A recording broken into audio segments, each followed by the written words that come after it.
boliterivara lechula mamba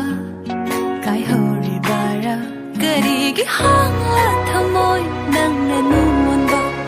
kaigi nu po ning lam hen bi lai ta driba wa khalang sop tu yang te sai I khalang li sina kai na fa doi ba khorang li do nung shi bane